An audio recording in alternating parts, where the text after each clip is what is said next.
The setting was just before Jesus' farewell message to his confused band of disciples. Jesus had been with them for more than 3 years, and they still did not understand what was about to happen to their leader.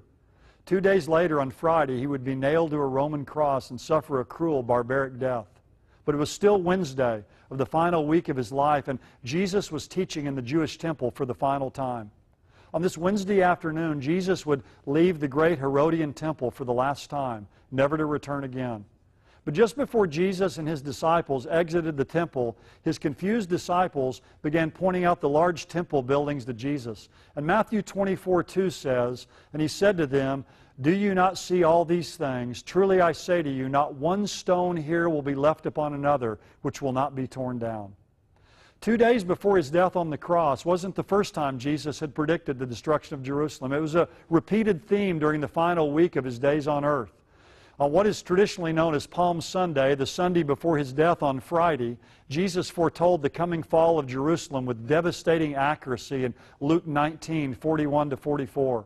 When he approached Jerusalem, he saw the city and wept over it, saying, "If you had known in this day, even you, the things which make for peace, but now they have been hidden from your eyes. For the days will come upon you when your enemies will throw a barricade against you, surround and hem you in on every side, and they will level you to the ground and your children within you. And they will not leave in you one stone upon another, because you did not recognize the time of your visitation." The prediction of Jesus about the fall of Jerusalem and the temple were made in the spring of AD 33. 37 years later, they were fulfilled with chilling accuracy. The second Jewish temple was rebuilt on the ruins of the great Solomonic temple by the remnant that returned to Jerusalem after the 70-year Babylonian exile. But it reached its apex under the reign of King Herod, who spearheaded massive construction projects beginning in 19 BC. Herod's undertaking was phenomenal. He enlarged the platform area around the temple considerably and doubled the height of the temple. To accomplish these bold feats, Herod's engineers had to construct massive retaining walls, some towering 150 feet from the bedrock foundation. The walls had huge foundation stones, often known as Herodian stones, most of which weighed 2 to 4 tons, but some weighed in excess of 15 tons. The temple area was a breathtaking monument of stone. Ironically, all of the construction projects and extensive embellishments to the temple were finally completed in AD 64, just 6 years before it was leveled. The Jerusalem campaign by the Romans was led by Titus, who was in charge of the Roman 10th Legion. The Romans finally invaded Jerusalem in August of AD 70 after a 5-month siege. Titus had given specific orders that the temple be left intact. But evidently a soldier acting on impulse threw a torch through an archway of the temple and set the tapestries inside on fire.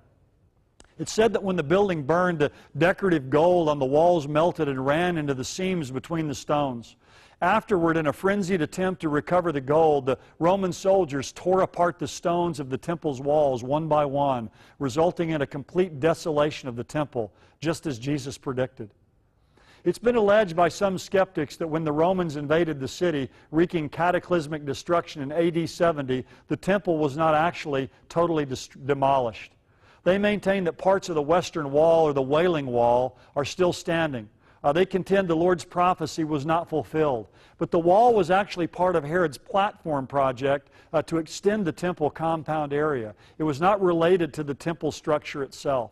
Remember, the disciples asked Jesus about the buildings, not the city walls. According to archaeologists, the temple is not a matter of archaeological consideration, since only one stone from it and parts of another can be positively identified. Make no mistake, Jesus, Israel's premier prophet, got it right. He prophesied correctly. The temple was destroyed in AD 70, just as he said. And this means he will come again someday, just as he said. Make sure you've trusted in him as your Savior and are ready to meet him.